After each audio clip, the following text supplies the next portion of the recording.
4:30 work session, May 30th. We have a number of items to go over today to get ready for the council meeting for next week. The first three on the list are items that will be taken care of at the council meeting. The first item to talk about this evening is consideration of sale of property locally known as 1114 Linden Street, City of Burlington, with conditions. And I'm assuming Eric's going to tell us about this. This is a property we acquired through the abandoned building program.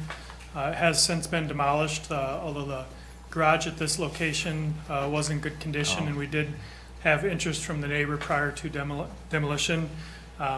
He has submitted a bid.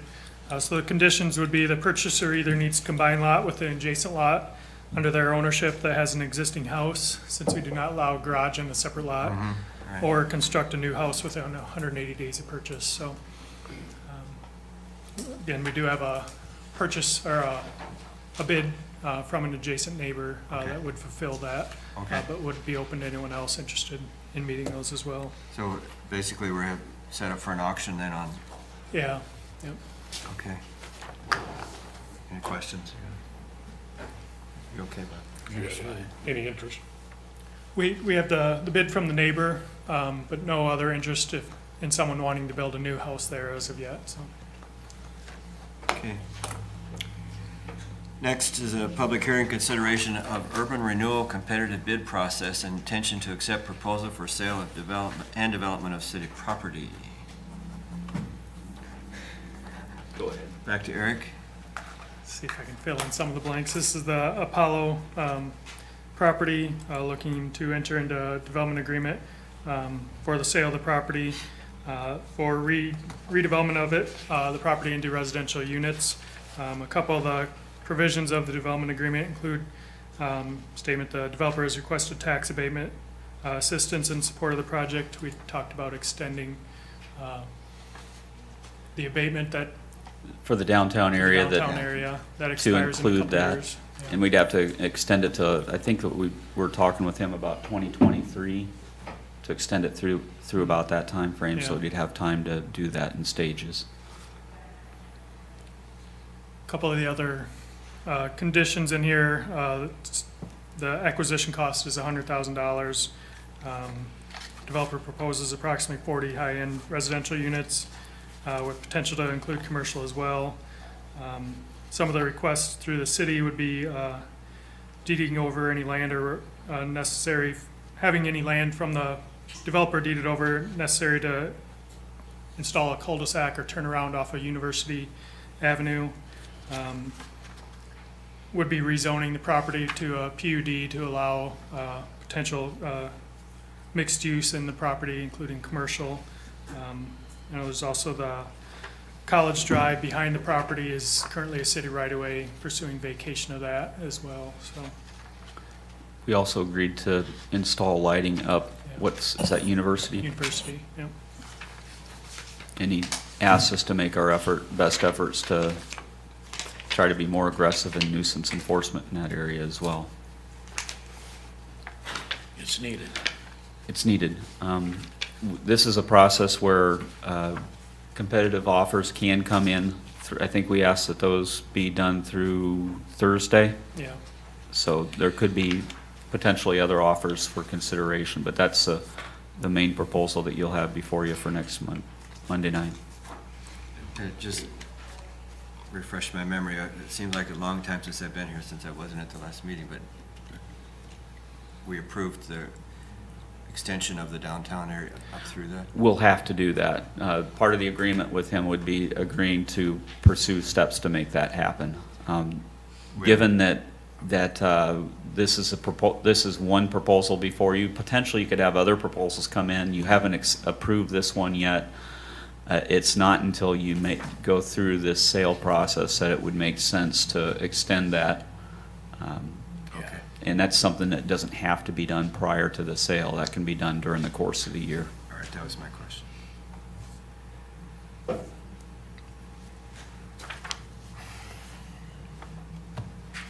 It's fine with me. My position has not changed on that building, so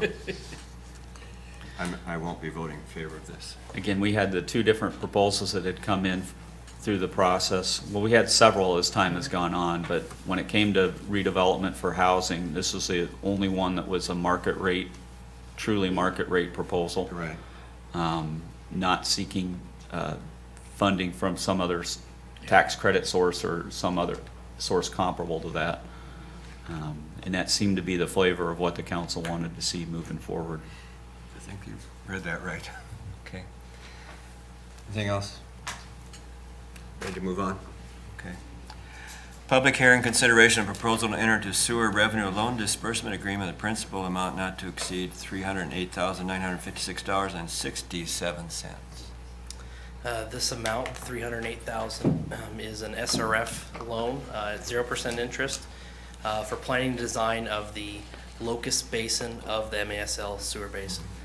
We had previously borrowed money from previous work and had some money on hand to pay for the contract with HR Green.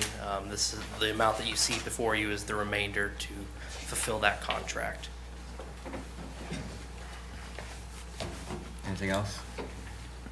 These, with the million that we or so that we had previously on an SRF planning and design loan, along with this one, would be wrapped up then in whatever construction Correct. project, the first construction phase of the MASL that moves forward. It bears 0% interest until the time that we enter a contract on the construction phase. Correct. And then what happens? Then we end up paying on a semi-annual basis, I think it's 2% interest on It's it. fairly low. It doesn't go into principal repayment until after the project is complete. Okay, thank you. Thank you, Nick. Motion for plenary adoption of the second reading of an amendment to ordinance number 3403 and ordinance creating the Arborview Estates PUD. This was the request to amend the previously approved PUD to allow 2 additional single-family attached structures or condo structures, changing some of the setbacks, and then having the cul-de-sac at the north end of the property with a surety, either letter of credit or other bond, that it would continue to the north property should that property develop. And then increasing the size of the detention pond on the south end of the property from what was previously shown. At the previous meeting, you did discuss the request to waive sidewalks. That was not a recommendation by staff, and it was not recommended for approval by the Planning Commission. But in your packet, if that was something the council wanted to consider, there was some proposed language that could be considered. Being sidewalks shall be required to be installed on the interior streets of this subdivision except as follows. Sidewalks shall not be required along lots 20 through 25 of this subdivision, which would be the north 4 lots on the entry drive and then the 2 lots on the west side of the cul-de-sac. Part of the reason staff didn't recommend approval of that is our site design standards in our subdivision code specifically state sidewalks shall be on both sides of the street for all new streets and subdivisions. It is something that gets requested a lot. Would probably be something we'd recommend looking at. It seems the waiver can, based on request or based on the development, it is in our code that should be on both sides. If we want to consider waiving a lot of these, then maybe we need to look at our code a little differently or examine that, but it's up to council if they want to waive it in this instance. I think I know what you're thinking, but go ahead. I know previous councils have made that mistake and have waived. We've got kids that are walking in streets to school because sidewalks were waived or not required as development occurred. Right. Blackhawk School is probably the most prominent over the years. There were sidewalks were not put in. There was actually ditches. Right. So they couldn't even walk in the right of way. They had to walk in the street to get to school. It took years and years and years to finally get the sidewalks put in. Then we have developments start to occur off of Cliff, and all of a sudden we've got a new middle school that's built. we have to go get a grant. The sidewalks don't get put in for 2 or 3 years after the school is open. Again, kids are required to walk in the streets. We never know where it's gonna occur. I think those that made the decision years ago and created the ordinance requiring sidewalks on both sides of the street had some wisdom behind what they were thinking, because they seen the past and seen what had happened in neighborhoods that didn't have sidewalks. Second, and probably more important, and I know I was not in favor of the complete streets, but this is the one of the smallest segments of a complete streets recommendations within our ordinance, that if the council is really set on complete streets, that we shouldn't be waiving parts of the development. And we're not talking really a huge amount of money here. It's part of the development cost. And there's the potential of an extension at some point, and we don't know where that extension's going to go, or how that is going to develop out. I agree with this idea of not waiving all the time, because, you know, either don't or change the ordinance. You're one example, and it's a good one, but I've also seen a lot of kids walking in the streets with sidewalks on both sides. You're right. I mean, West Avenue is a good example, all the time. And then I see some of the housing developments where we had to put in sidewalks on both sides, like where I live with the seniors. Still, so many people like to walk in the street. It doesn't seem to be a problem there because it's low traffic area, you know. And that's what Scott Zeiser is saying. You know, this is not going to be a busy, large complex. And so again, I'm in favor of changing the ordinance. But I agree with you. We can't just be waiving these things. Either we change the ordinance or we abide by it. End of my speech at this time. And I'm one of those people who, when we walk in the streets. I mean, because a lot of places you go, the sidewalk, it's Right. hard to walk on, really, honestly. And I'm in one of those blocks that doesn't have sidewalks on both sides. I know. But I'm not in favor of this amendment. I think there should be sidewalks. So that's where I stand. But we'll see what happens on Monday. Any other thoughts? Not this time, No? but Yeah, might come later. please. So we're not gonna even consider that amendment at this point. If someone offers it, I think we should consider it, but I don't know if somebody, I don't know how the other two people feel. I think we should leave it there. Someone wanted to think about it anyways. Well, it's only a recommendation at this Right. point. Someone would have to make the Introduce motion. Yeah. Someone would have to introduce it. Okay? Agree. Okay, next item. Motion for preliminary adoption of the second reading of an ordinance rezoning the property locally known as 816 Valley from M1 Light Industrial to C3 Central Business District. Downtown mixed use. No changes from previous readings. Again, request by the current property owner to rezone to C3 to allow residential development to the property. Under the current zoning of M1 light industrial, residential use is not allowed. C3 is to the north and east of the property, bounded by. It is in the downtown mixed use area in our future land use map. So rezoning was recommended by the Planning Commission 4-0. Okay. Do we have any problems with this? Want to do a waiver on? I don't have a problem with the rezoning. No. Are we okay? No, happy to see something happen with that building. I hope it does, yeah. I have to remind Jim that we want to think about waiving this one. Okay, motion preliminary adoption of second reading of ordinance amending section 137.08 of chapter 137 sidewalk regulations of the City of Burlington Municipal Code. The code change strikes out the current 50-inch minimum and replaces it with 48-inch minimum, and adds the language that the Public Works Director has the discretion to match existing in areas that is not currently up to code. Yeah. For instance, we have some areas that have some 36-inch sidewalk, and should they want to replace one panel, it would allow me to approve that 36-inch sidewalk replacement. I So, think that is wise. Why was it made 50 inches to start with? Because there was a developer that built a sidewalk that was 47 3/4 inches. It was laid out 48 inches, but it come out 47 3/4, and they were going to make him tear it out because of ADA requirements. So I suggested that we just make it 50 inches, and then we'll be assured of it being Right. at least 48. Yeah. And that didn't really work either. So. Yeah, okay. Well, I just wanted some background. Jim, So let's go back to 48. the previous number 8, we're going to move to waive the reading. Okay.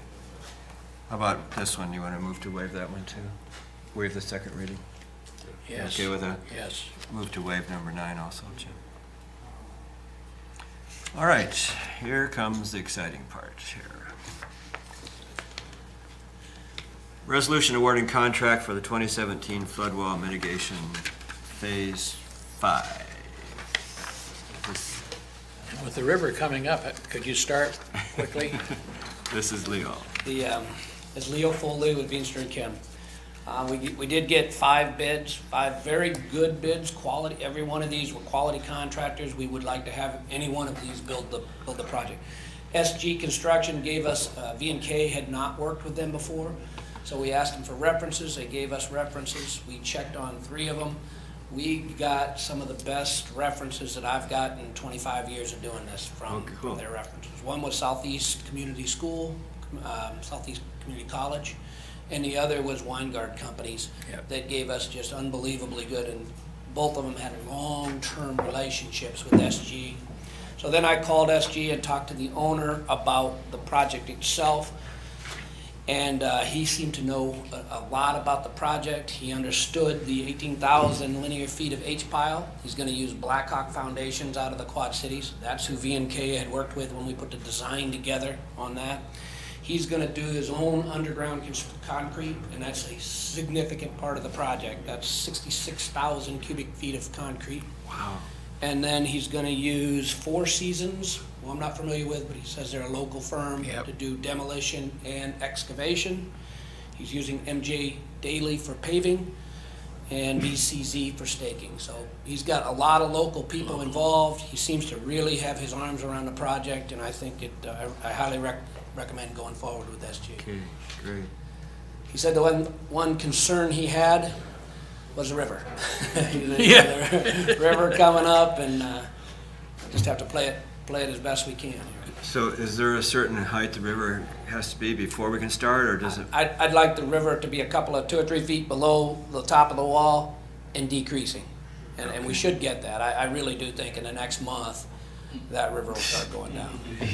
I'm not here to make great predictions, but if history is anything about it, Is this your- July and August are usually pretty good months for Your that. weather prognostication hat. I know. Right?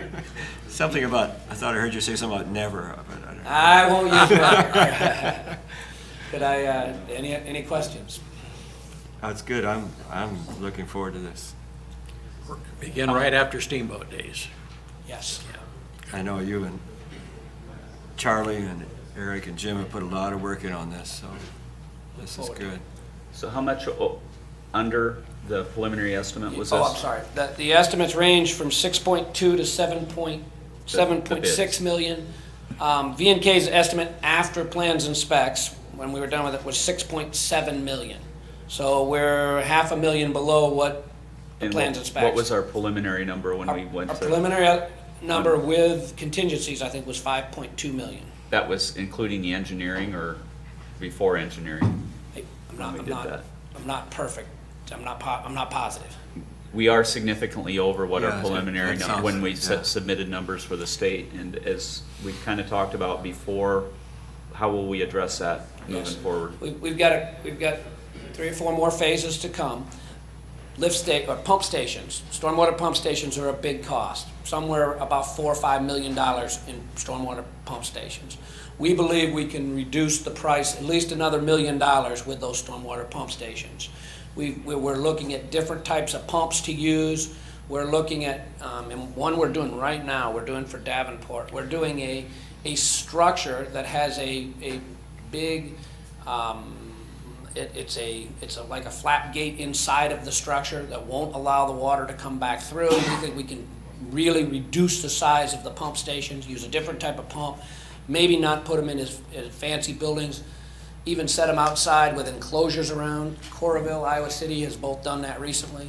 So that's how we're planning on trying to save another $1 million. And our whole goal is to stay within the $26.2 million that we first. So this is the first phase. This phase has the most unknowns because of that, the wall, the river wall and all that. Yeah, I can believe that. The other part of this, we borrowed money this spring for this project. We borrowed a little over $5 million for the first phase, I think. So and we knew we were gonna end up over that with the construction. So our plan had been talking with Travis Squires as we go into next year's bonding in the spring. We'll likely see a portion bonded to cover any shortfall we have on this first phase of the project at that time, still being repaid out of the same stream. We just hit a cap, 10 million borrowing in a cycle, what we can borrow annually and still keep that tax exempt status for selling it. But we do have a plan for covering that part. Okay, Thank you. anything else, Council? Okay, Bud. Thank you, Leo. Okay, resolution awarding contract for the 2017 Seal Coat Streets Program. Yes. This is Bob Wright, City Engineering Manager. Seal coat street reconstruction, not quite as glamorous as a flood wall, but we got 2 bids it back. Just as important, Yes, however. just as important. yes. So for the 9 streets, we had identified on the mostly southern part of Burlington, W.L. Miller Company, who did the contract last year, came in at low bid over OMG Midwest or Cessford. So we are recommending to award to W.L. Miller Company, using the higher price, using pea gravel instead of the crushed limestone. As far as the fiscal 17 budget, we're coming in about 96,000 under budget. So as we get going, and we'll look at if there's additional streets in that area to do that. Although the budget amount includes engineering costs as well. That's correct. So it's I'll tally that You're up. only actually about 30 to 40,000 under. Okay. Tell me about limestone versus pea gravel. You know, you know, that's, how do you say that? So with the pea gravel, you get a larger uniform, I want to say, embedment, whereas the crushed limestone, you get a little more dust. Okay. So I don't really know how to describe the main difference there. Quite a bit more dust, actually. Yeah. Oh, we're not working. So, Yeah, compared to, right, What right. we had It's before, quite yeah. dusty. So, Thank you. any other questions?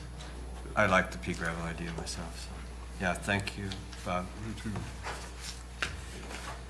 Okay, resolution approving final plat of the Lau subdivision. Who's doing this one? This is Eric? a one-lot subdivision off of Osborne Street, down west of Central Avenue, just splitting off an existing building in this area, kind of an older building. This kind of shows a little better representation. So splitting off this existing building from the remaining buildings on the lot.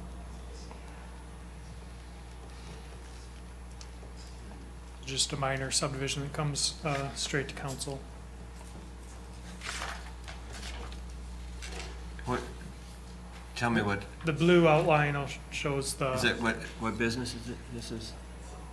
Is this- No, I don't even know the business name offhand.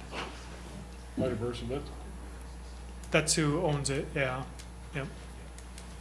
Ida Burris? Yeah. Yeah. Okay. Okay.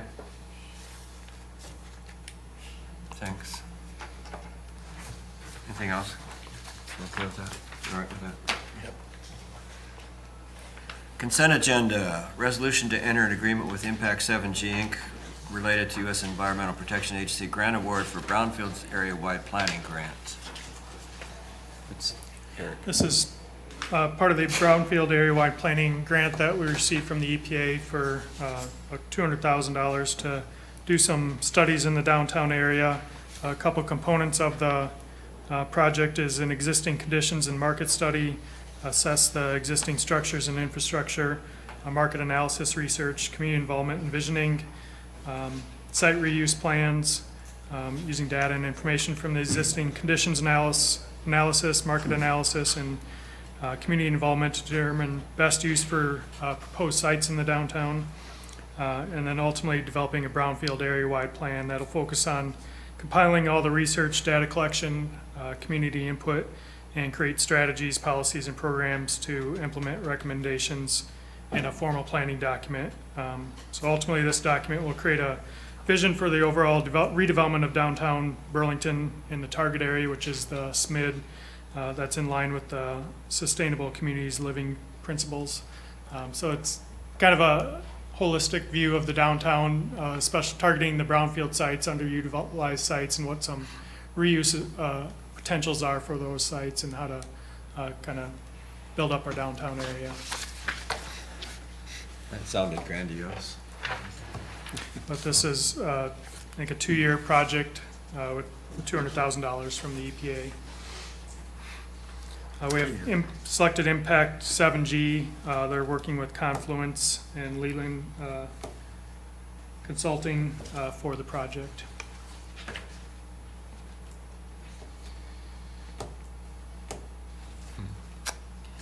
Questions?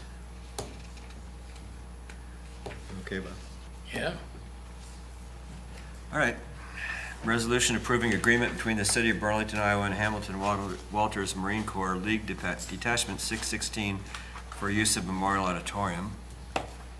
So this agreement is just an extension of the one they currently have right now. They had a 3-year agreement. It is expiring, so we made a few changes. I had the attorney look at it, so we had some legalese added there. But it was reviewed by the Marines, and they're fine with it, so we haven't had any problems. Okay. So any questions? I don't have any questions. No questions Good, from me. thank you. Resolution of support for YJ development for parking. This is in regards to a project that Jesse Caston has brought forward. You want to just give a description of what they're wanting to, or looking to do, and what they're trying to get for cooperation from the city? Yes, Jesse Caston Terrace Real Estate. So this is one we've talked about before, the Blah and Sons building, which is a former Hope Haven, people know as the Hope Haven building. Churchill Drug, Mr. Moto's building, locally known. So both buildings under contract currently by Y&J, properties out of the Quad Cities. And to do market rate units, total of about 125 units between the two buildings. And, as they've looked at the market, one of the items and what they always run into with all their developments is trying to figure out parking. So, originally we had talked to Burlington Northern. They just last week denied a sale of that property, but they did say that they were open to possibly looking at a leasing option. So we're talking to them about that portion because we still think that that's probably the best location to add parking. Not just for this, but for downtown, proximity to downtown. We've looked at some other lots around there, that 56 existing spaces to be expanded. Along Valley Street there, adding diagonal parking along Valley Street. So what they're looking for, and I actually sent them the resolution today to take a look at to see if there's any other specific language. It's pretty broad in here, but they're looking at some type of participation or something from the city saying that we're going to help, figure out the parking situation. I haven't gotten back from them on how specific they want to be on that, but that's kind of an overall view of the project. There is plans to have commercial on the first floor, so they would like, as many stalls around there, because as downtown develops, in general. I think that we're running into more and more issues with the parking, so. Just looking for some kind of, I think, support, that the city's gonna look at different options for the parking. Like I said, the Valley Street is something that can be done. Jim probably has the figures on it, but it's adding the lines to it and probably reconfigure a little bit there. But we would need to look at additional thoughts on what can be done. We're still gonna try to work very hard on the Burlington Northern land, see if there's a longer term lease that maybe could be worked out there. I was unfortunate about the sale that got denied. We didn't get any comment back on why, but operations was the one that kicked it out, I'm being told, so. Okay. I think that as you have some discussions with them to find out if what's acceptable to them, knowing what is going to be needed in the resolution for them to feel comfortable moving forward would be pretty important. I'm gone the rest of this week too. If you wanted to get with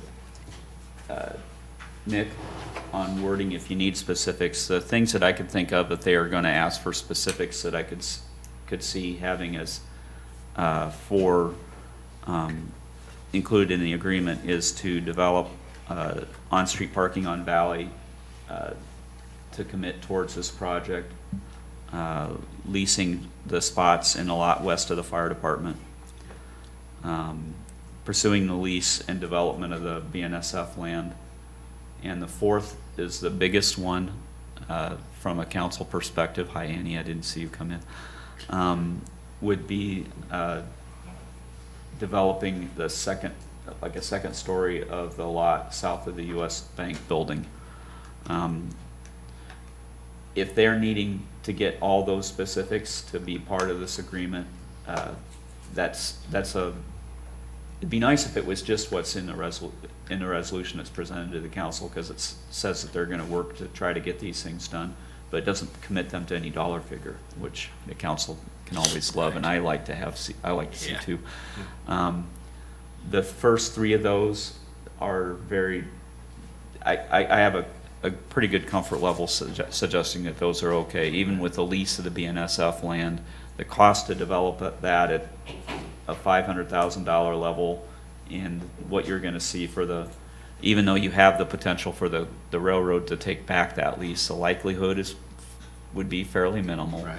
And your lease payments over the course of a decade are going to cover the costs that you've put into that project, and it's such a big win for the downtown area. Exactly.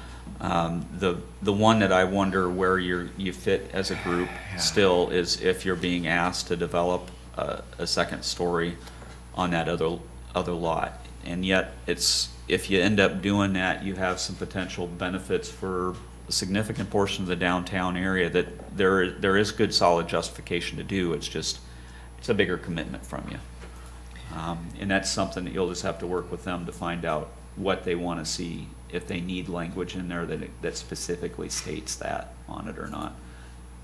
Yeah, and I think so. That's a pretty good justification. What we've tried to do from the start of this is try to look at, okay, here's what we've identified as best case scenarios that may be the most feasible, and then worst case of, and like I said, I hate to use worst case because it's not a bad case. I mean, we're talking about development downtown, which is great. Right. But as far as a financial impact, I try to make sure that we're looking at everything ahead of time.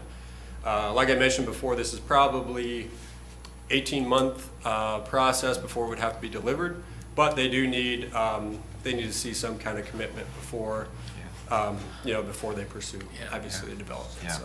And in regards to even the piece putting a second story on, in speaking with, and I know this isn't the magic formula for everything, but at least show some community support from a portion of the community one portion of the community that has been traditionally against TIF for projects like that. The chamber, Jason has talked about a willingness to consider or put support behind this. We don't have any official letter from them or anything on it, but they see the value for this type of a project, or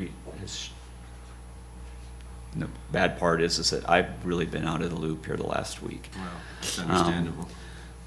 But they see the value for this being, using TIF financing, and there is a flexibility within TIF. If you do end up moving forward and down that route, you have the ability to do a project like this.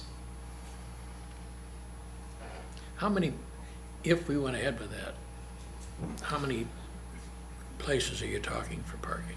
That second. A second story, I think, on that is in this, I want to say in the 70 stall range, although I'm kind of guessing. We haven't even put a footprint on there Okay. to see, It's significant, though. yeah. Yeah. Yeah, just, one last comment, and I mentioned this before, is I think that this, this was kind of a project-driven. I think it's an issue that's kind of needed to be addressed, but this kind of moved it forward for not only these developments, but, other development downtown. That's a good point. This is, That's a yeah, good this has point. been something that has been talked about here at the council level for the last few years about potentially needing to have another parking level Yep. at some point in the Yeah. future. Right. Well, that But could- we've continued to push it off, that until you have the demand created, there isn't a justification to sink that much money into it. Well, you're getting to the point where you have a demand created. Which might tie into one of our discussion items there with the downtown parking update too, so, yeah. Yep. Anything else? Thank you. Thank Thanks, you. Justin. We have a number of public hearings set for June 19th. Consideration of ordinance amending Chapter 126 taxi cab and vehicles for hire. Consideration of an ordinance amending Chapter 127 vehicles for hire. Consideration of ordinance vacating and selling a portion of Denmark Street right-of-way located west of South Main. And consideration of ordinance vacating and selling a portion of the alley right-of-way located north of it and east of South Plain.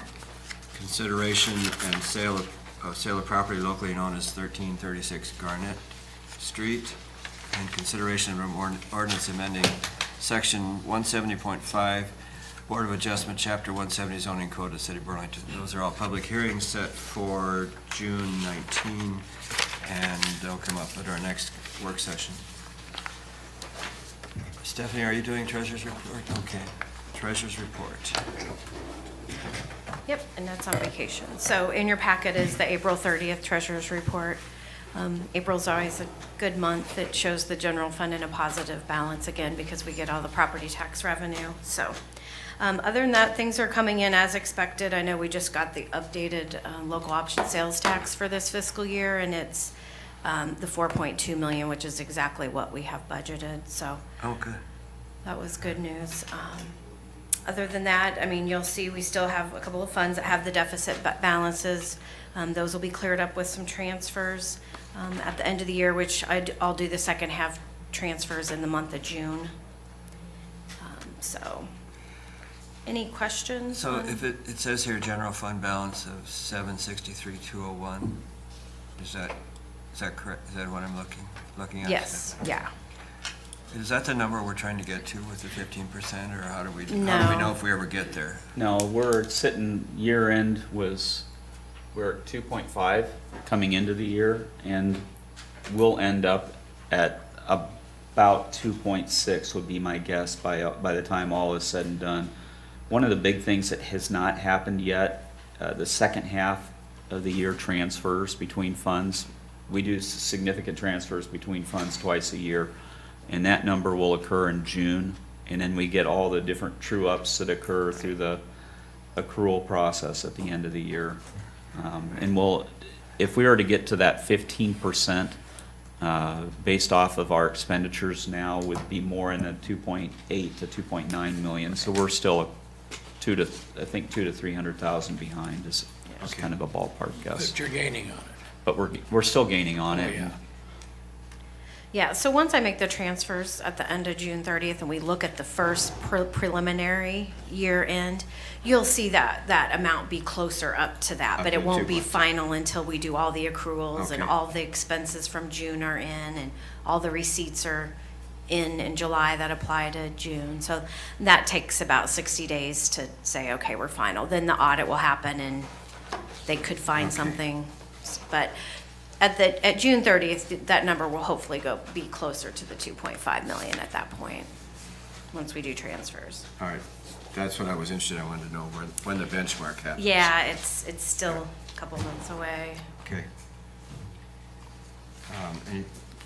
Anything? I know on the revenues and expenditures too, looking at them through April, like I said, I don't think anything is looking out of sync. I mean, debt service is high because we had that refunding bond. But since we did the budget amendment in May, in my May reports, we'll increase the budget amounts so they look what we've increased, so. Good. Good. Fine. Thank you, Stephanie. Discussion item 2, fireworks ordinance. And we have a draft document here that looks pretty simple, right? Yeah, good evening. I'm gonna kind of cover the use and kind of where we're at, and then try to figure out maybe where we're gonna go. Fire chief is gonna kind of try to cover the sale portion of this, and maybe some regulations we want to talk about there. But off and on throughout the week, I've been in contact with Patrick, the city attorney, and explaining to him that currently our ordinance bans the use of fireworks in the city of Burlington. You can't do that. And so as I read the code, it kept referencing to 727, which is the code that's been changed at the state. And so then that was my question. Well, if we're referencing the code, are really fireworks, the use of, still going to be unlawful in the city of Burlington? His statement to me was yes, absolutely. And so he drew up a draft as a stopgap measure that we could put in place until we really figure out what the council wants to do and how you want to go and what direction you want to go in. But I mean, currently it's going to be so confusing for people that at the state level, the sale and the use is fine, but at the city level, the sale is one thing, but the use is something completely different. And so we just need to make that real clear, at least for now, because June 1st is coming up, that the use of fireworks inside the city limits of Burlington is unlawful and it's punishable as a simple misdemeanor. I mean, that's something that I really wanted to say and make sure we're clear on that. But with that said, I mean, now is a great opportunity too for us to maybe modernize or update our ordinance, because there's cities that are doing it's all across the board. I mean, several cities are like we are currently, they're going to ban the use of it. Some cities are just accepting the state law, and it is what it is. And then other cities are amending portions of that. In other words, they're setting time frames as to when you can use fireworks. And they're setting like age limit restrictions, and you can't do it if you're intoxicated. Some cities have gone to the point that you can't use or possess fireworks on public property inside of a city. Well, now that takes it to a whole new level if you can't even possess them. So, and I have those examples printed out, and I know the chief has some, and the city manager sent you some, but it's kind of, where do we want to go, or where does the council really want to go with this? And I need some feedback, and maybe it's going to take time for me and you and all of us to get emails to kind of see what's the consensus of the community. What's the community want to do with this? Because a huge problem for us is going to be fireworks equates to shots fired. And we can't, as a department, make that decision until we get there.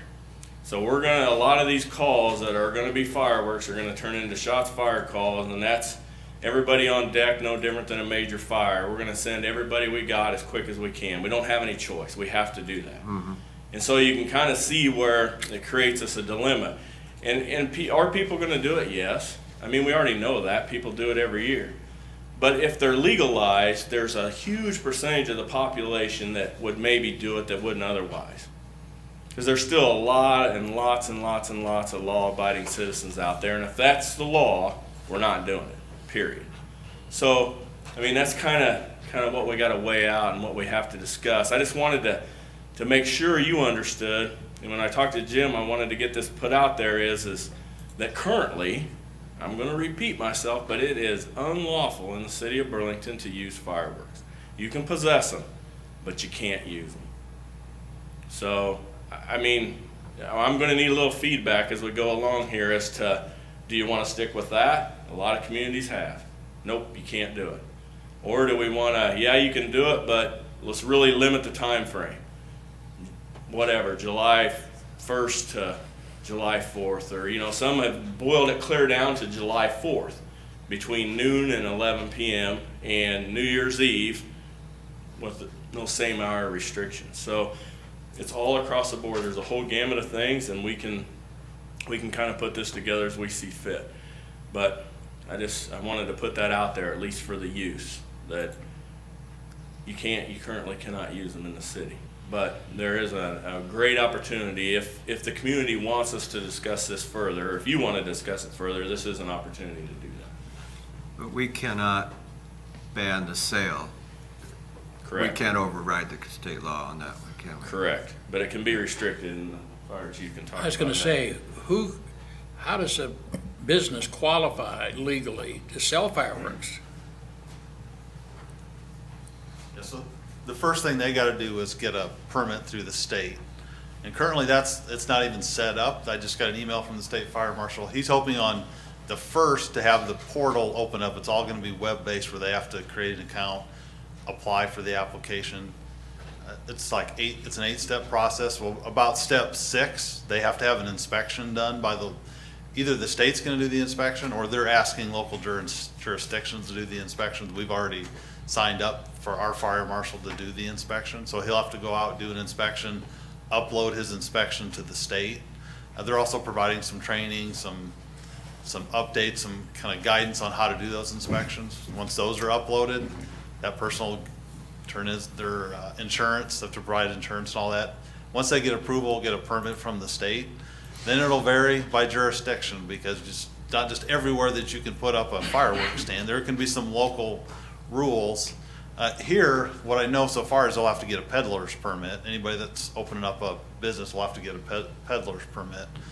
And I'm not sure, I think in our permit it says that takes up to 2 weeks. I don't think that's the normal process, but they'll have to apply for that. So that's how they would get the approval to start selling fireworks. So on June 1st, you're not gonna see anybody selling fireworks. There's no way they're gonna have a permit on June 1st. And that's only for the permanent structures. The tents, which I think most people are not gonna go through the process to sell fireworks out of a brick and mortar building. They're gonna do it out of a temporary structure, a tent, a roadside trailer, a little stand of some kind. It'd be a lot easier to get permitted for that. Those can't start until June 13th. So I think there'll be time for them to get the permit from the state, come here, get a peddler's permit, and then start selling on June 13th. So to answer your question, that was the long version of how you get the permit. Well, I'd read some of the other cities' ordinances, and it sounds like there's quite a bit of detail or demand as to how you go in that business legally. I mean, it's... Right, and the state referenced the NFPA code 1124, which we don't have as a city code, but that's the standard that they'll be inspected by. And even with that, some of the, like with what's in your base ordinance that you see in here with the insurance coverages that are required, there's some flexibility in that too. I've seen different communities have done different amounts. In fact, I think what I forwarded to you had some different towns that Like had $5 different million, amounts. one of them, that's. Right, and one thing I did notice, a lot of people, they're rewriting their city code, and we haven't done that, but they're adding in, say, fees for inspections, and not saying fees are super important, but this is one that we've never done them, so we don't have any kind of way to recoup our time in doing the inspections, which whenever we would update this, we would probably want to put our fees in there, or mention a fee, which is probably somewhere else in the code, but.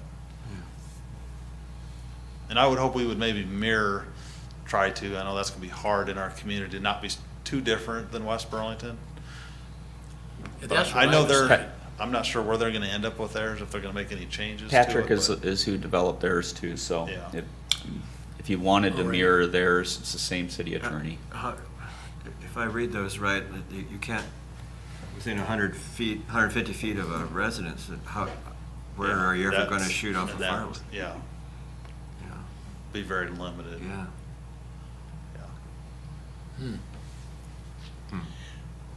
But we have so little time to work on this. Adopting something similar to or the same as West Burlington might be prudent short-term, but maybe that's not a long-term solution either. I don't know.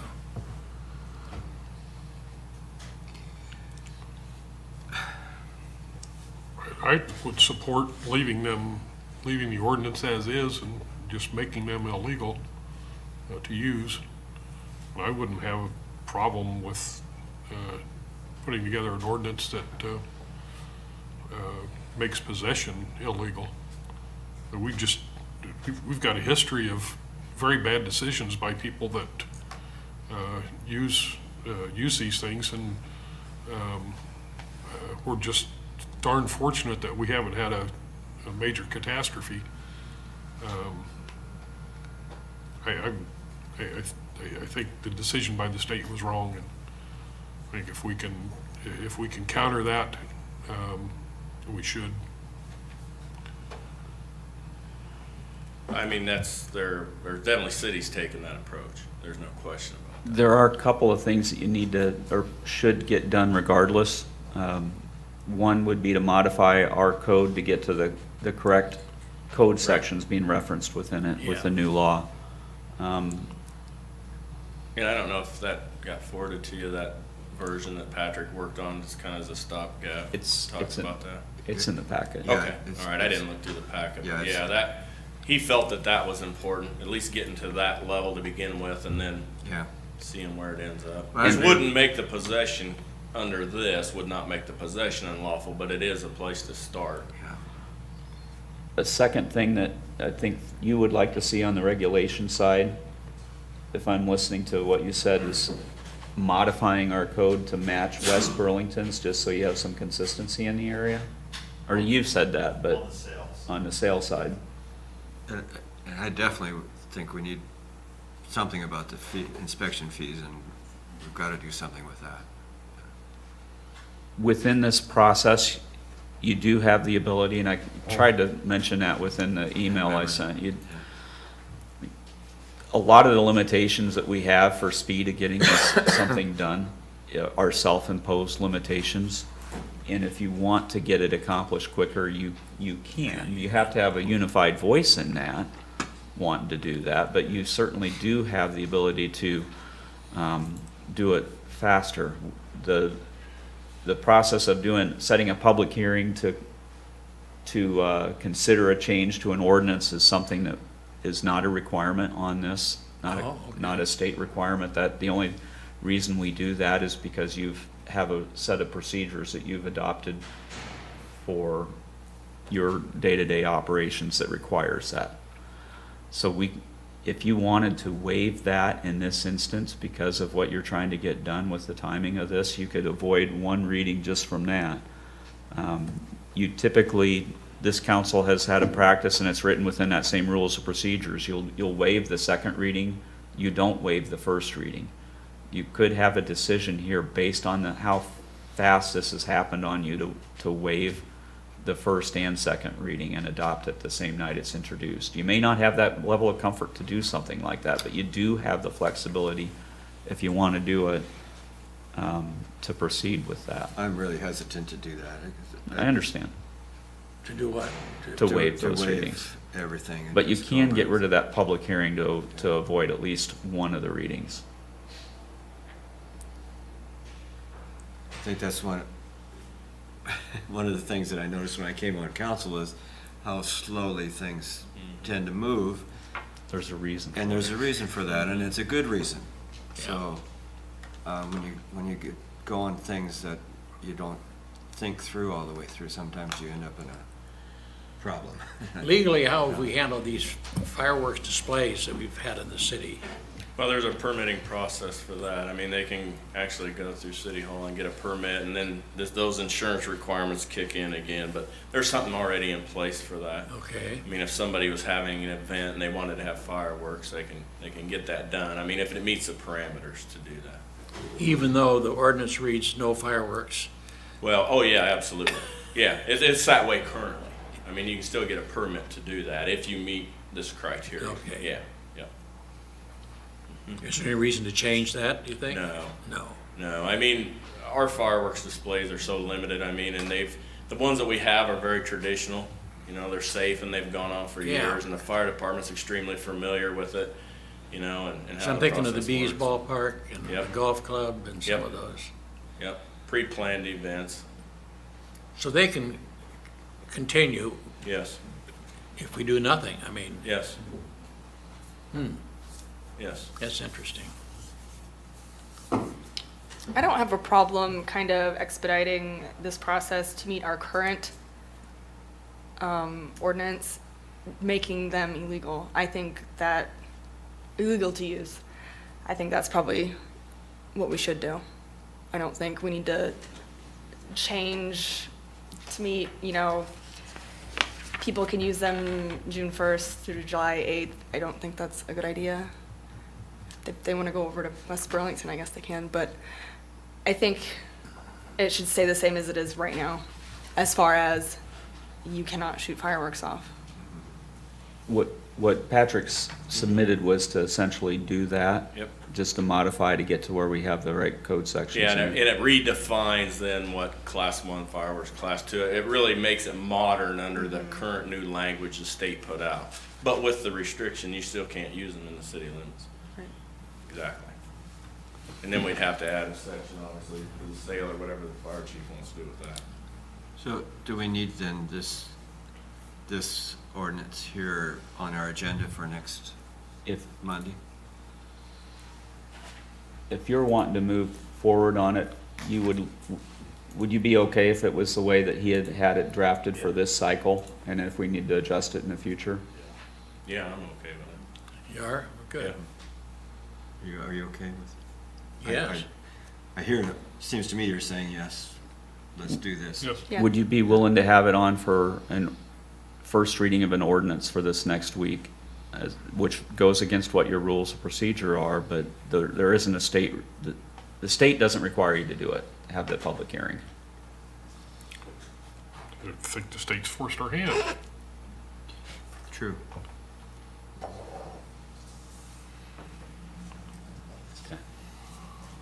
Thanks.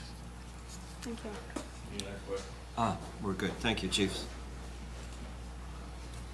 Convention and Tourism Bureau update, Chelsea.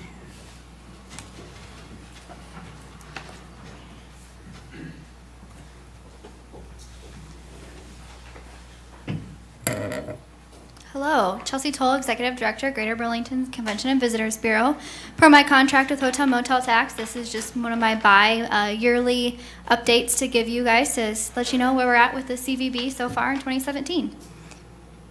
So just to recap on the impact of travel in 2015, remember our economic impact numbers are a year behind. We get these every fall from the state Iowa Economic Development Authority. And we were just shy of $133 million in expenditures, but tourism in Des Moines County does support over 1,000 jobs and raises just about $9 million between state and local taxes. We do continue to sit ranked Des Moines County 13th out of all 99 Iowa counties, so we continue to stay up there in those top levels.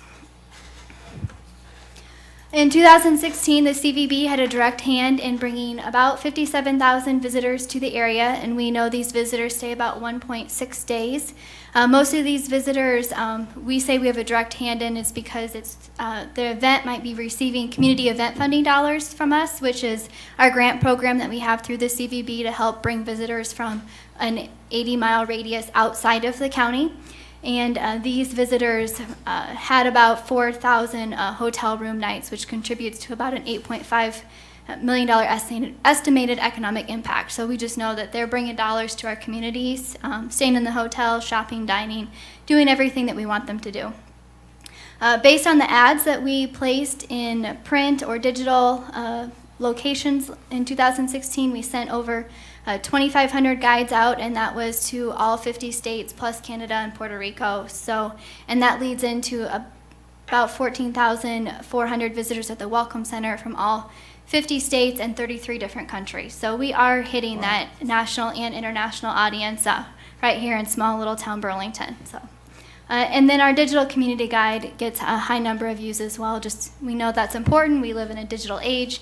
We have to be able to reach those visitors that way as well. Looking at hotel motel occupancy, I know there's a lot on this graph, but I kind of wanted you to be able to compare pre-Iowa fertilizer, which is red, clear on the left, and 2017 so far is the blue. And you'll notice that occupancy is dropping. it's obvious all those construction employees have moved outside of the community. Right now, we are pretty even right now with 2013 numbers, but we also had a more than normal, highly fast increase in 15 and 16 as well. And then looking at RevPAR, which is revenue per room, again, 2013 is the red and 2017 is the blue.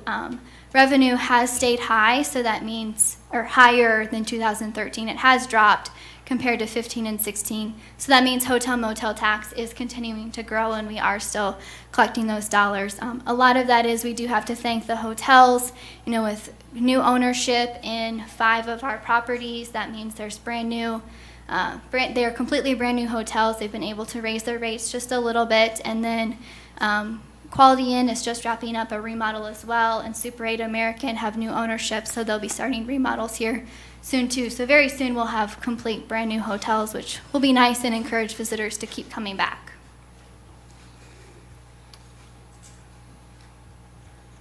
So, kind of hinting at numbers are dropping a little bit, so what is the CVB doing to bring those numbers back up? Because we don't like to see those numbers on the downside. First thing we did in January is our remodel at the Port of Burlington Welcome Center. That is a city building, so thank you for allowing us the opportunity to move forward with that remodel. I love our brand new space, fresh, modern, new. Very nice. It's very inviting to visitors, and I want to tell you publicly as well, this project couldn't have been done without your staff at the Public Works Department. I've told Nick this a couple different times. They're phenomenal.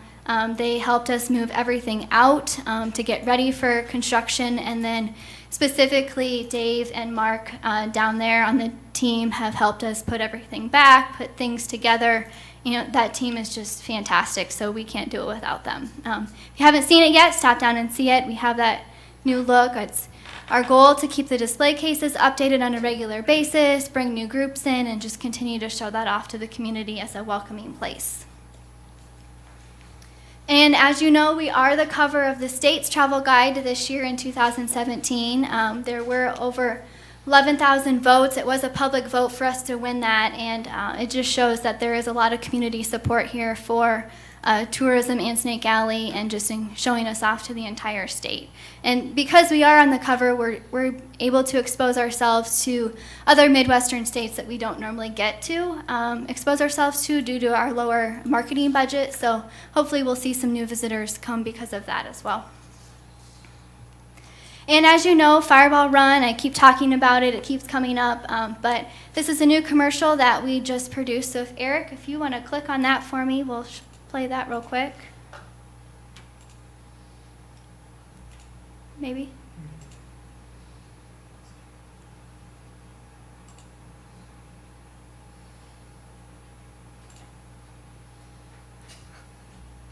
No. That's all right. As you know, Fireball Run is the 26th episode Amazon streaming series that'll be here in September. We've done 2 site visits so far with the executive producers, and we'll have 1 more in July. I think it's 7 mission sites that we have selected, so attractions within the community that the teams will get to go experience and experience, underdiscovered America while they're right here in Greater Burlington. At the end of it, we'll have 2 to 3 episodes that we're showcased in, and we'll get to own that footage and continue to show ourselves off to the whole world. I think my favorite part about it is that the contestants aren't just your average people off the street. They're 120 economic developers that'll be right here in our community, experiencing our hospitality, and the chance for Mayor McCampbell and Chad Palmer to Team Burlington to interact with them the whole time and continue to invite them to come back and think about us for their next economic development opportunity is just huge. I just kind of wanted to remind you a few reasons on why Fireball Run selected us. They'd noticed that we had a rich history, vibrant downtown, and numerous attractions that just hits right into what their audience is interested in. So we'll get that audience traction out of it as well. They noticed that we had an energetic, compassionate, and progressive economic development. Economic development has been booming for us lately, and so the more we can continue to show that off and grow it, the better we are. And they saw that we had a progressive economy, which appeals to industry leaders. So just kudos to all of us that work for continuing to grow Greater Burlington and make things better for all of us right here. You said there's 7 attractions, is that what you said? Yes. And all the teams have to go to each one? No, Every team? not every team goes to every mission. I see. They kind of look at their personalities and what they're interested in, and some of it's completely random. And I can't tell you what those mission sites are because we don't want to spoil the fun. No, I don't want you to, but, okay. Yes, so they'll be all over the community before ending in downtown for the final celebration downtown. And then most recently, the Convention and Visitors Bureau has set up a Greater Burlington destination fee. So what this is 7 area hotels have volunteered to add a 1.65% per room per night on the guest hotel bill. These dollars are expected to raise about $150,000, and it's all going to support the construction of the brand new indoor sports complex that the Imagine campaign is working on. And the CVB is really excited about that because we already know how fantastic the outdoor recplex is in the summer months, and we can't wait to duplicate that in the typically lower season off months, which will continue to raise those occupancy numbers and those revenue numbers. So looking forward to that. And that's what we've been working on. What questions can I answer for you?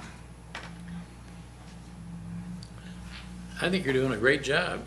Thank you. Yeah, Thank you for your support, and see you later. Keep up the good work. Thanks, Chelsea. Thank you. Chelsea. Next, we have Steve Freebert with HPC updates.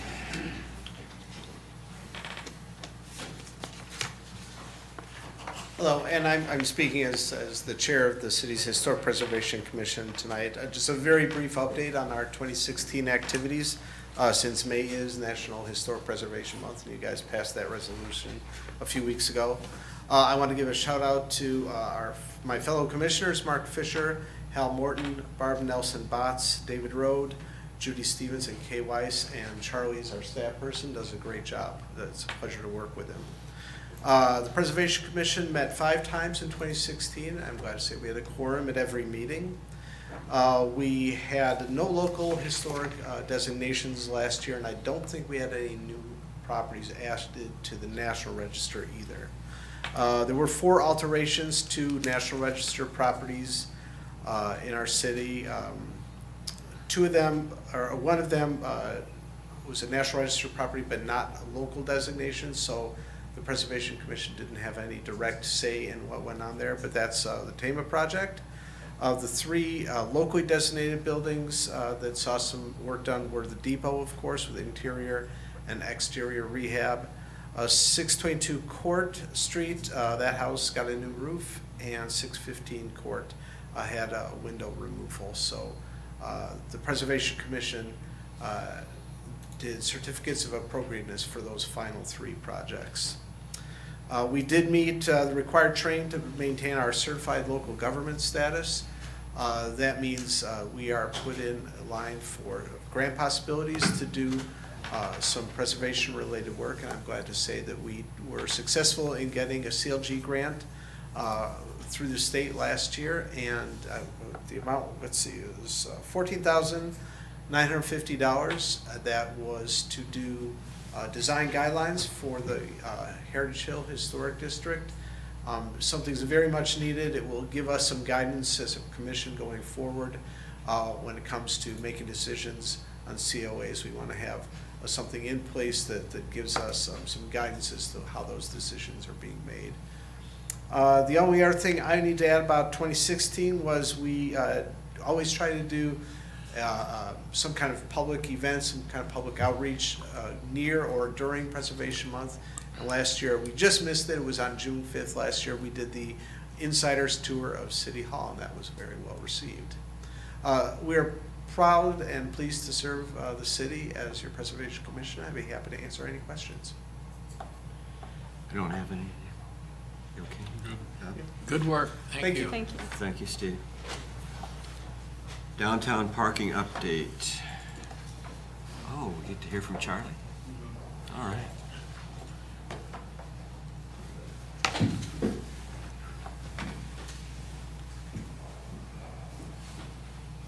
This is the second downtown parking update I think that I've done. As brief background, the council accepted the downtown parking plan and advised city staff to meet on a regular basis with DPI, downtown stakeholders, and city planning commissioners to bring forward parking improvement solutions. After that, the city staff formed the downtown parking committee made up of those individuals to bring forward these solutions. The parking study was completed with public input, surveys, stakeholder outreach, interviews, task force. It was a big undertaking by Southeast Iowa Regional Planning Commission. They did a nice job on that. They evaluated existing conditions and compared it to other communities and then suggested improvement options. So the Downtown Parking Committee, as I said earlier and as authorized by the council, is made up of local city officials, downtown partner staff, planning commission, and then downtown stakeholders. Our goals are to identify parking issues and items that may be addressed to improve the parking situation and perception downtown, and then bring forward recommendations from the adopted plan to the council for consideration and implementation. And I have our first set of recommendations that I'm bringing forward to you tonight to get your feedback on them. We've been working on these for a few months. Hopefully you like them and don't have any big changes, but we'll get into those in a little bit here. So the parking study gives a few different goals. There's immediate goals, or near-term, intermediate, long-term, and then specific place-based. We started focusing right away on the near-term goals, and we chose to focus on signage and parking lot programming.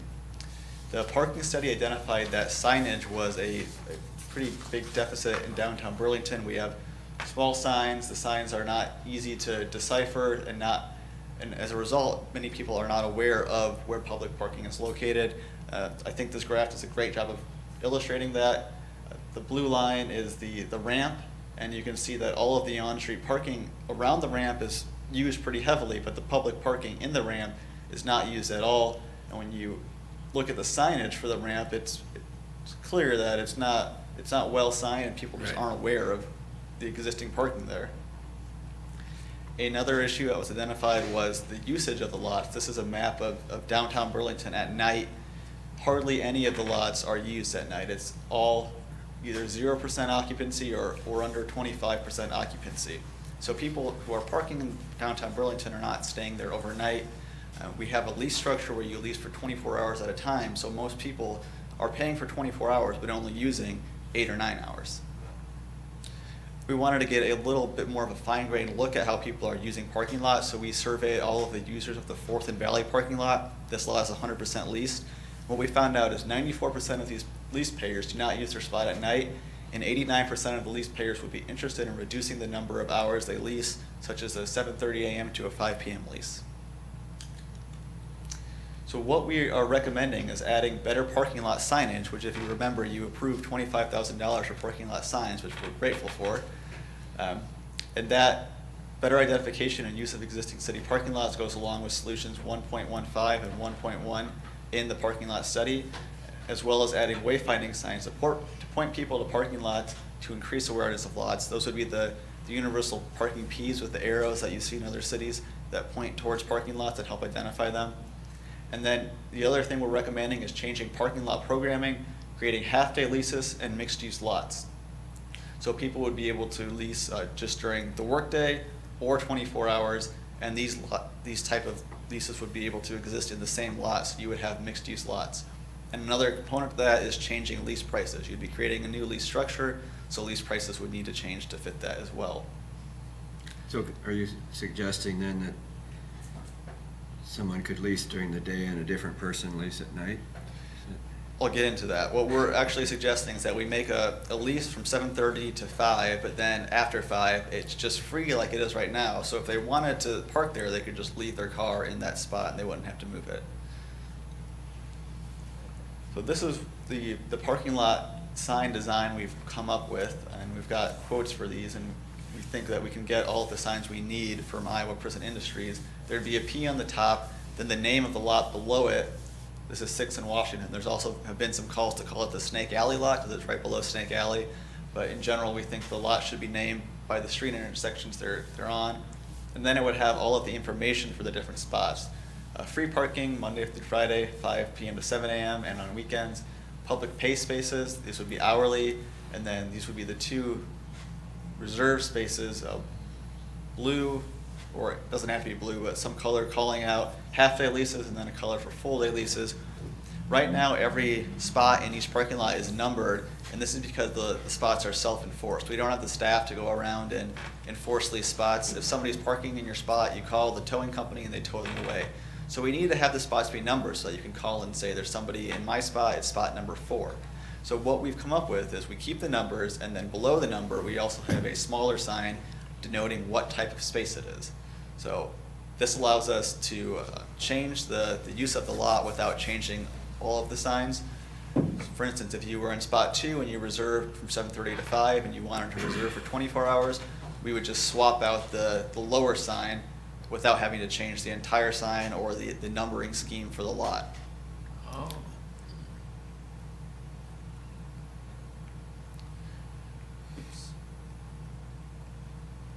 And these are the locations identified in the parking study for parking lot signs. There's 16 or 17 of them. They're on all of the public parking lots.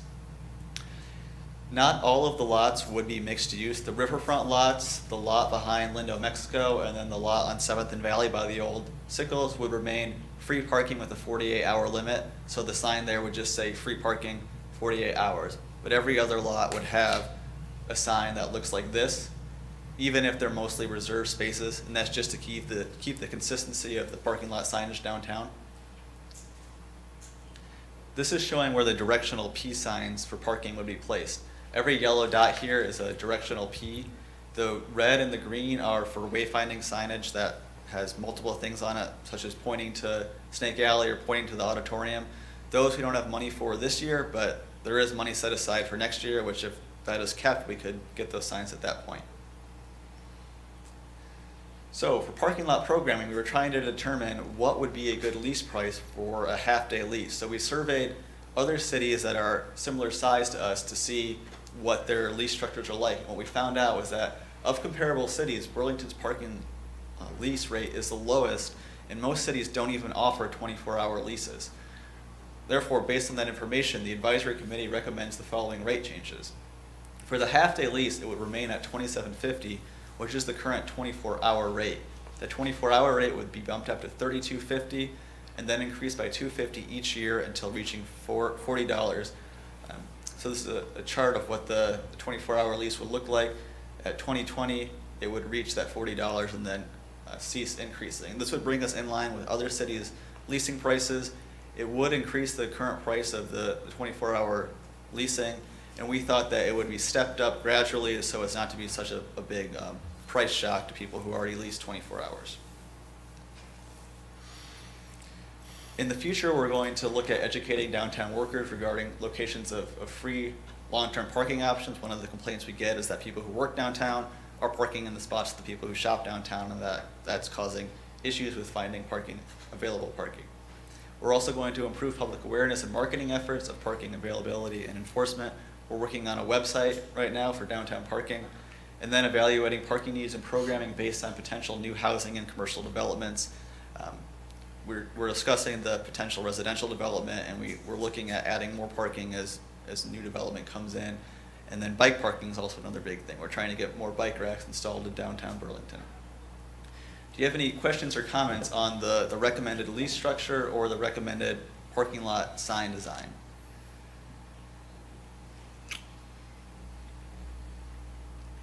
So if there's no comments, we're just going to go ahead with this, which we think is good, but we want to make sure you think it's good too. I don't see anything wrong with it myself. It's obvious we need signs, there's no question about that. I always thought it was interesting that the on-street parking right in front of the businesses is free, and then parking lots you pay. Mm-hmm. We have some of those. Yep. I feel like the more desirable spots would be on the street, and those probably, I don't know. I feel like that's how it is in other cities, but We used to have on-street meters too, Yeah. which were taken out. I remember. But this is good too.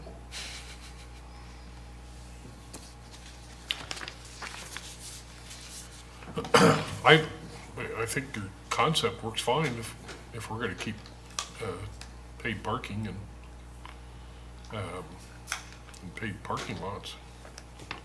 I'm kinda like my neighbor here, I'm not real fond of charging for parking, except in the case of reserving spots. And I should mention that we're almost to the point where the money brought in from our leases can pay for the maintenance of the parking lot. So that's an important part of keeping these fees here, is that we can self-fund our parking lot maintenance. We haven't been able to do that.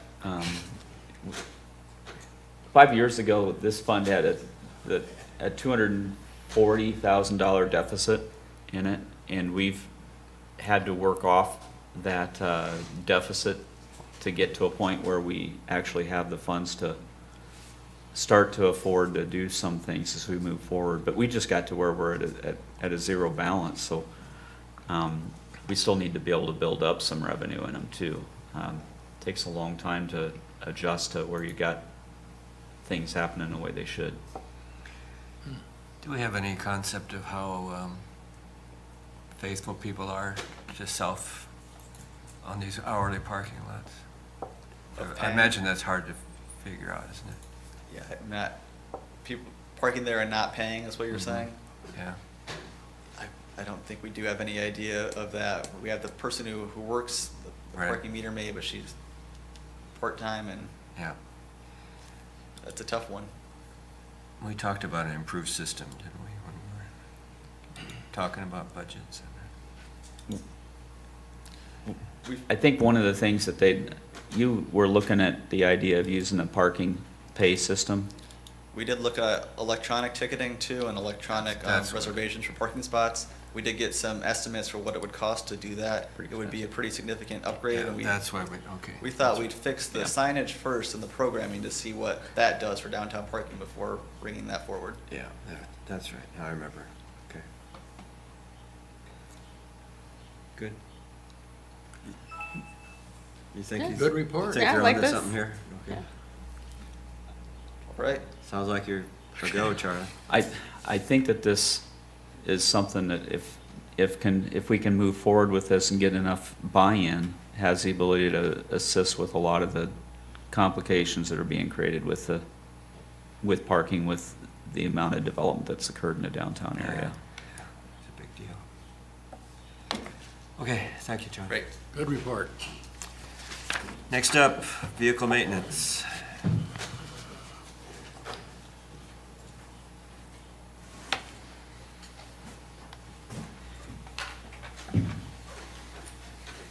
Try and hurry and get Ron out of here because it's his birthday today. So. It's what? It's Ron's birthday today, so Oh, evidently he's turning 30 years old today. well, happy birthday then. So this presentation will be very similar to the property maintenance. Talk about staff, budget, types of vehicles, the funding, and then private comparisons. The vehicle maintenance department, I don't have the bottom person in there.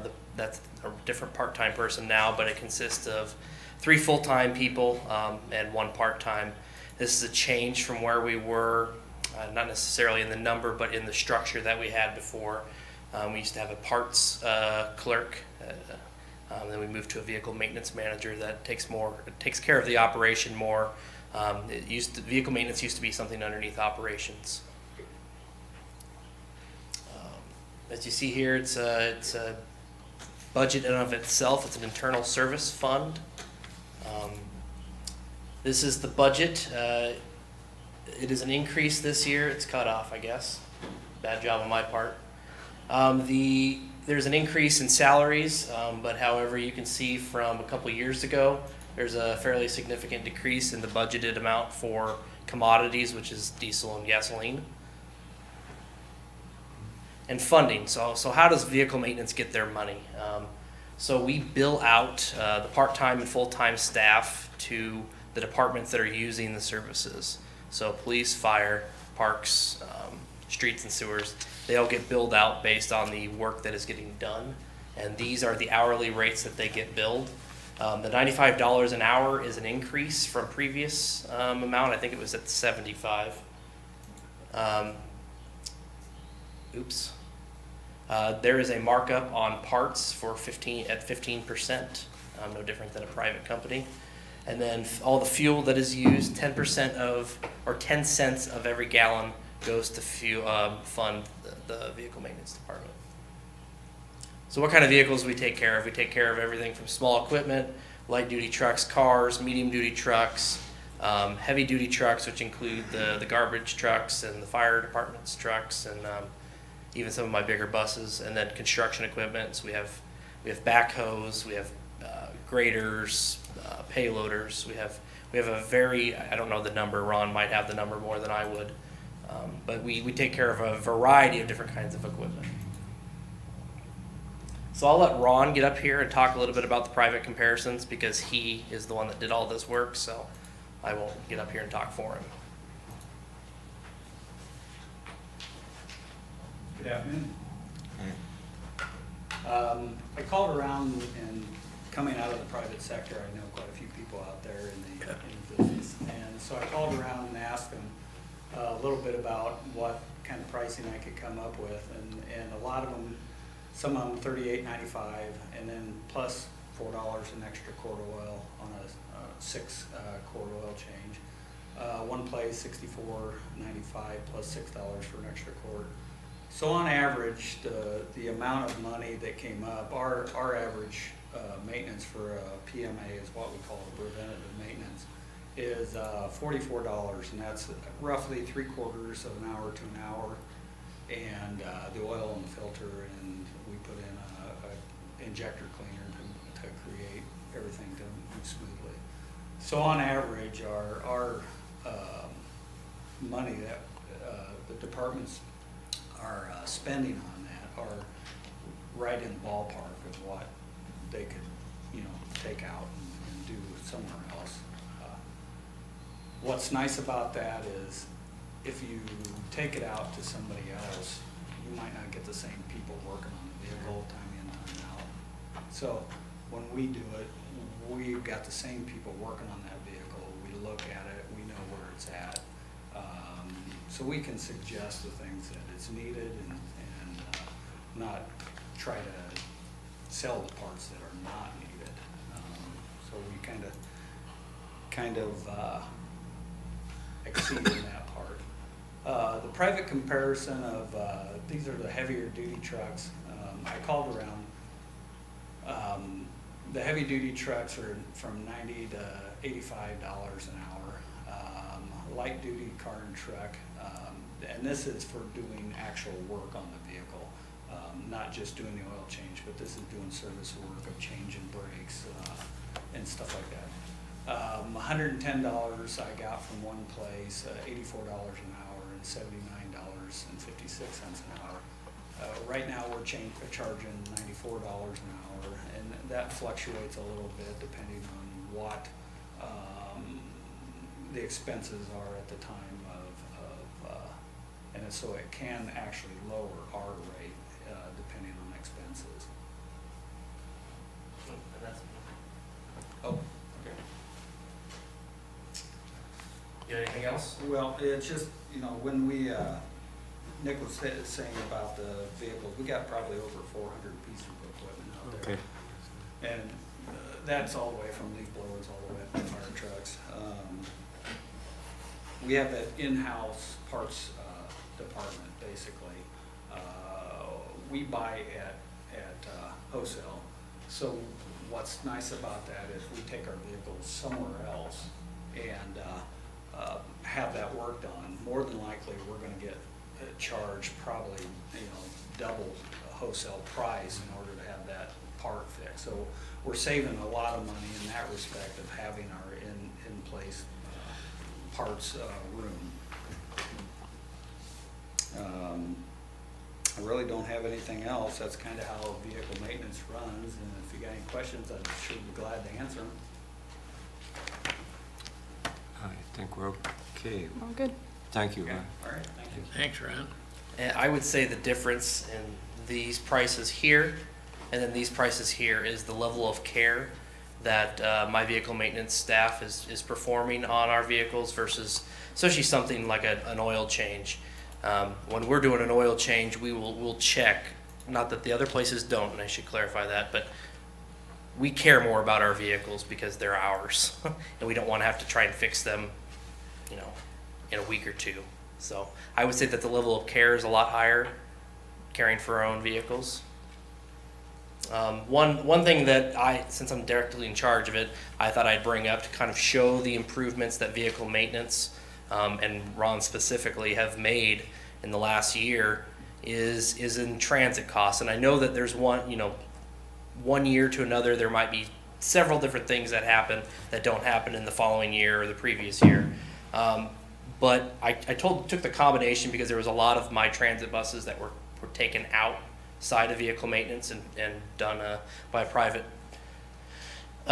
We were on a fairly steep track to over $160,000, and as year to date, we are at $88,000. So there's still 3 months left in the year or the fiscal year to bill out, but we are well below. I think that's a significant indication as to the improvement and the good work that vehicle maintenance is doing. I can tell you, I've been told many kudos. It's a completely different environment back there than it was a year and a half, 2 years ago. So I don't have really anything else other than that. Is if there's anything specific that you'd like me to cover, maybe the changing in the billing rate that we've talked about. We've done a lot of different things that have gone on with that. As you've expressed what you're doing in the department, 2 years ago, when we were doing billing, each month would be a different billing rate. We were truing up on a monthly basis.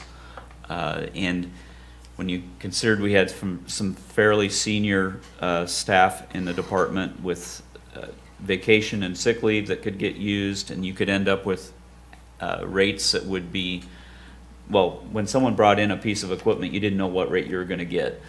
And it could, if you had a month where you had a lot of vacation that was being taken and you had to spread out the fixed costs over the service that was being performed, you could see that rate spike from one month to the next.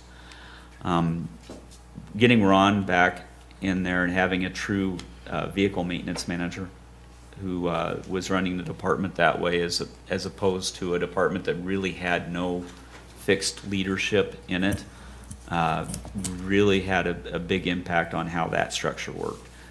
Putting in place a price structure that matched what was going on in the private sector, and trying to get to where we had a fixed cost that the departments could know what they were going to get, made a dramatic impact. I think some of the departments could come forward and talk about what's happened with vehicle maintenance over the last couple of years for them, for usage. I don't know if they want to talk about, like fire and police, to talk about how those departments would go, and I think it might be worthwhile to do that. Yeah, thanks, Jim, for giving me the opportunity, because I did really want to come up here and say something about what's happened at vehicle maintenance, at least for our organization as a whole. I mean, first and foremost, if we call Ron and say, hey, we got a problem, it's priority number one. Police and fire, priority number one. Take it out there, you get it fixed, you get it back. I checked with Kristen, and to date, outside of vehicle maintenance, we spent $515 in vehicle repairs. And I can tell you in the past, it's been in the thousands, because we would take a vehicle out there. We can't do that. Basically, if it's not brakes and an oil change and a headlight, we can't do that. You have to source it out, source it out, source it out. That's 100% the opposite now. I mean, it's total kudos to vehicle maintenance and Ron and how that program has changed in the last year and a half. Okay. It's outstanding. I mean, it is an absolute necessity, at least from an emergency responder's perspective. When you call somebody and go, we got a problem, we need this taken care of, we need the vehicle, and he's calling back that afternoon going, you can come pick it up. I mean, there's something to be said for that. Yeah. And when I get my bills now, I can actually look through the bills and make sense of them. Because before, unfortunately, it was all over the board. Oil changes from $43 to hundreds of dollars. So wow. It's very consistent, the billing, the service. I just can't say enough positive things, and I've told Ron that personally and Nick, and we mean every word of it from a public safety perspective, so. Thank you, Chief. I won't just repeat everything that Doug just said, but a lot of the same things. If we want something worked on, it's in the shop, it's being fixed. We rarely use any outside vendors for repairs, and we have some really good, places here in town, repair shops to get stuff fixed, and they probably don't appreciate Ron as much as we do, because we take there's very few things other than some warranty work that we've had to have done that, it's free to take it to the Ford dealership, so we'll take it to the Ford dealership. But outside of that, they fix our stuff, they fix it quick. Our costs are way down from where they used to be.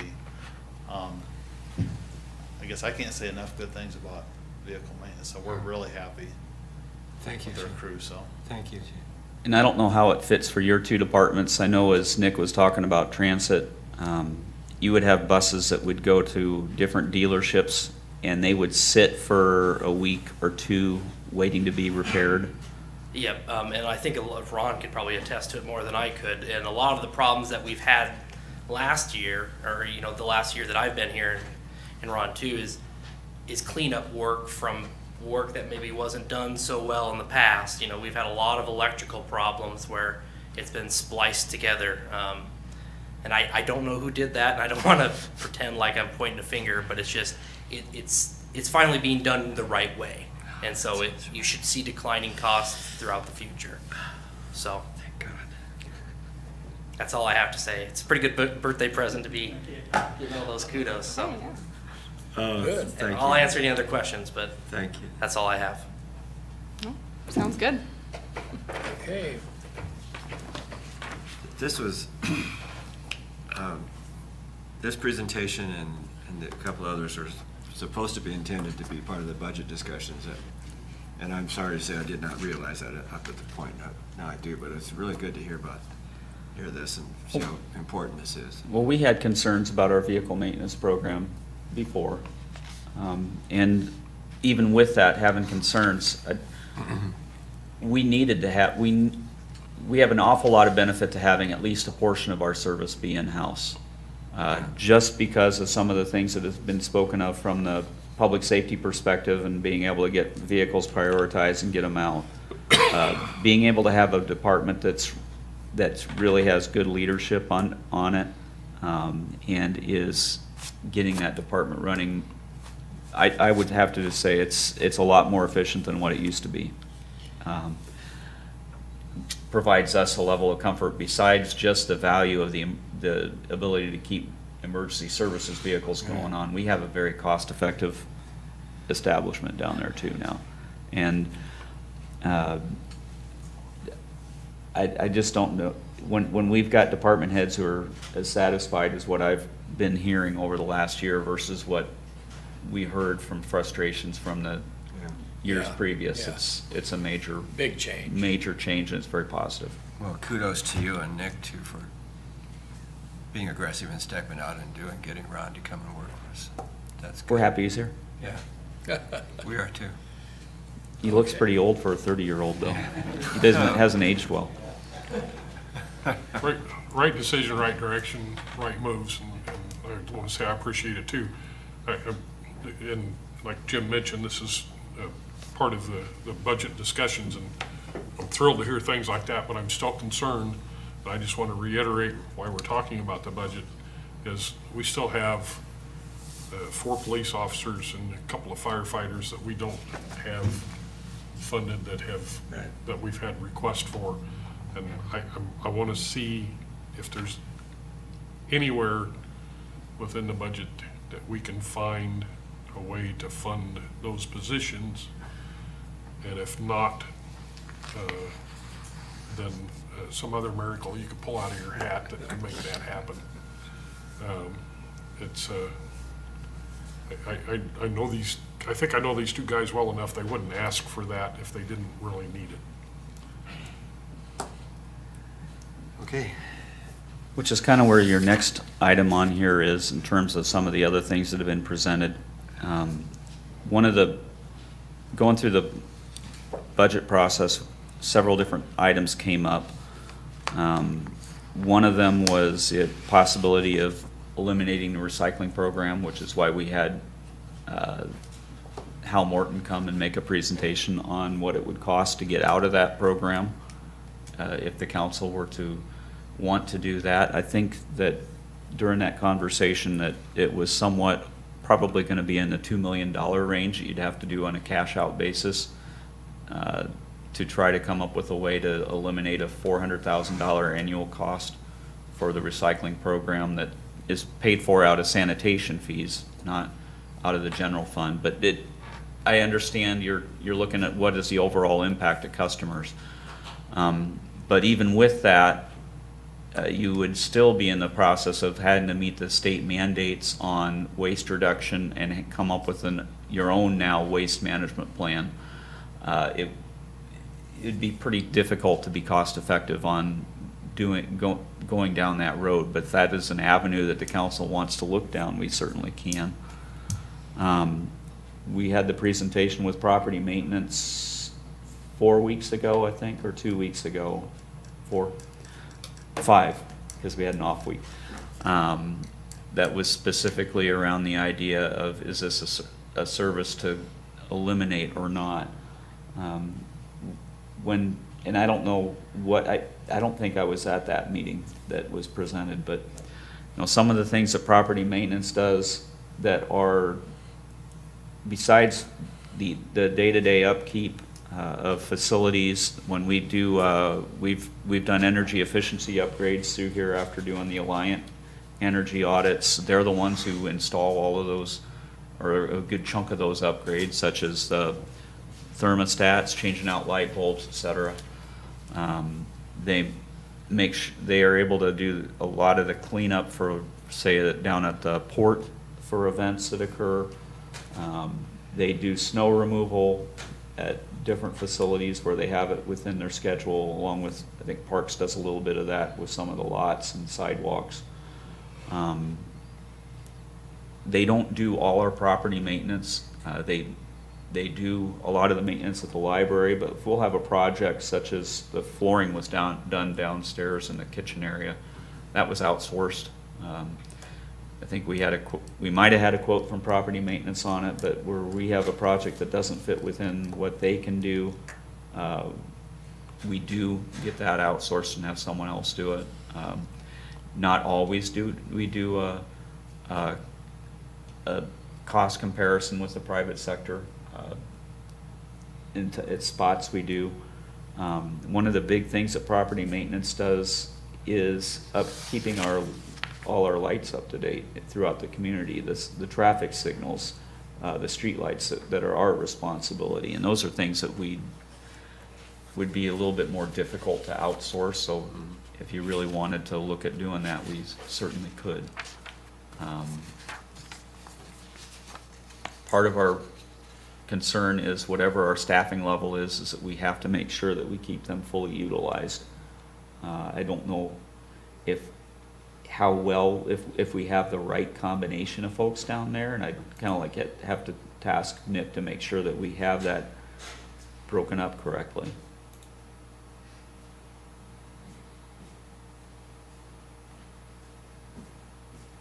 I know time to time some of the reason why they didn't do the basement or the kitchen downstairs was because their billing rate fluctuates similar to the way vehicle maintenance rate fluctuated. There's the possibility that we might be able to restructure that. That's something that we want to work on as time goes on. And the reason is that, and Jim alluded to before, was vacation time and sick time that accumulates and then gets added to the shop hours that end up causing higher billing rates for the other place that we bill out to. As far as the number of staff, Braden and I have discussed the different areas that could potentially be farmed out. And the one that we think has one of the possibilities is mowing. We take care of the mowing around the Public Works building.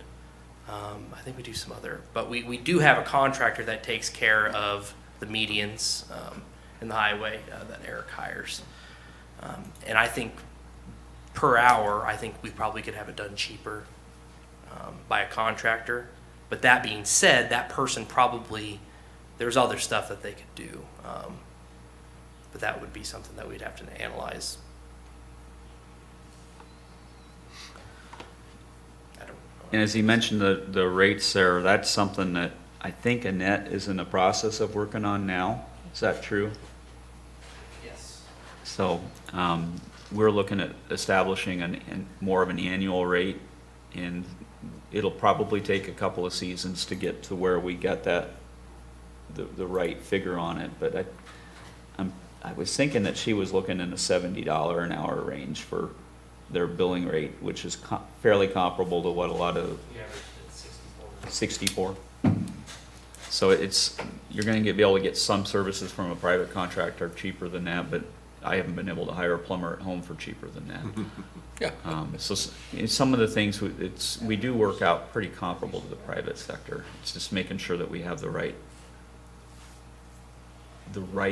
staff load there. I don't know if I have a lot more to say on that. And as we did try to talk about, like with I think our utility bills have come up from folks a lot during the budget session. If I think about the emails that you all received, utilities was a big ticket item. Well, our electric bill is about $1 million annually. About a third of that is our street lights, which Alliant mandates the rates at. About the only flexibility you have is to choose to. You have two different things you can do. You can either go to a less bright light, which has a lower per fixture cost at some locations, or you can look at having fewer lights. As an example, I think city of Marshalltown, I remember back to the 1980s, the Iowa Trust scandal occurred. They were one of the primary losers on that scam, and they turned off either every third or 2/3 of streetlights in the community for a number of years to try to help make up for the lost funds that they had in that. So that's a third of what our electric usage is. A third of it is Don's facility, which your plant went through a major upgrade that was completed back in 2012 timeframe. Alliance come in since then to do an energy audit, and they found nothing to upgrade at this point. They see that in terms of energy efficiency as good as you're going to get for the time being.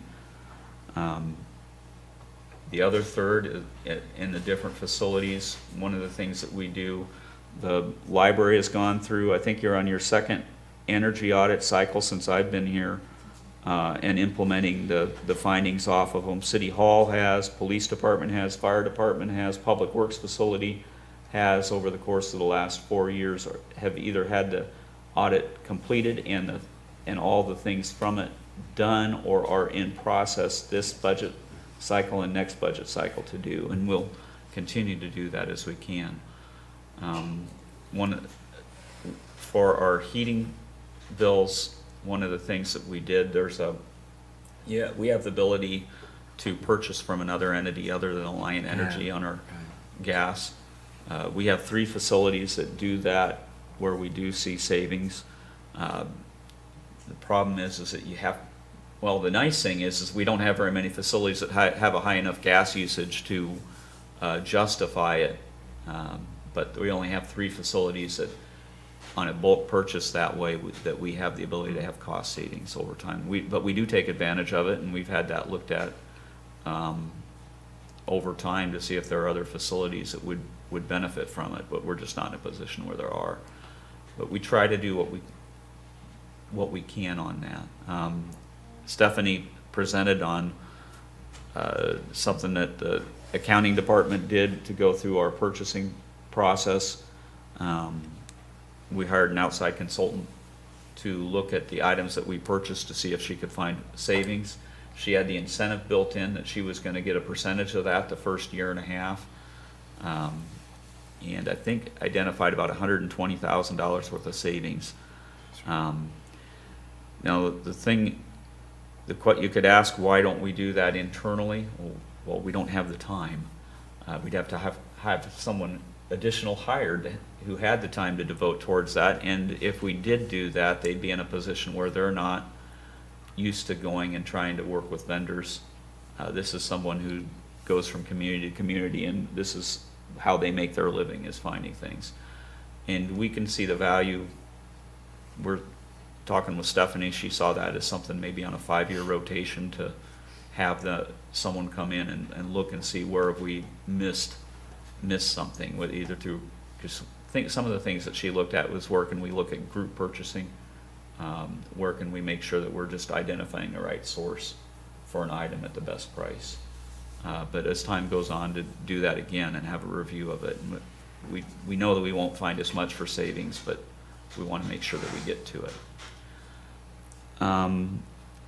I think that kind of covers the general topics that we had presented over the last couple of months that were in that vein. And what I know that we have that we wanted to hit on over the next month or two was the depot and the auditorium come forward. I want to have, with the auditorium specifically, I'd like to be able to bring it back as an item, looking at how we're currently structured with VenueWorks. Have a discussion of what you could do with either what your options are for closure, for say sale of that facility, or for operating it in-house, and what kind of different formats you could look at, what the costs of different things would be, and what the long-term benefits of the different options potentially could be. Other than that, I have to turn it back to you as in terms of what you want to have brought forward to be discussed. I hope long-term, thinking of Alliant, hopefully we can be looking towards solar energy. I don't know how soon we can do that, but it's something that we ought to be keying in on. I also would like to see us revisit the bus situation. Very mad. I agree. I agree. What was that last part, Bob? The transit, the bus thing, at least revisit that. You know, we had an option with SERP, and then it ought to be looked at again, I think. You know, and that certainly can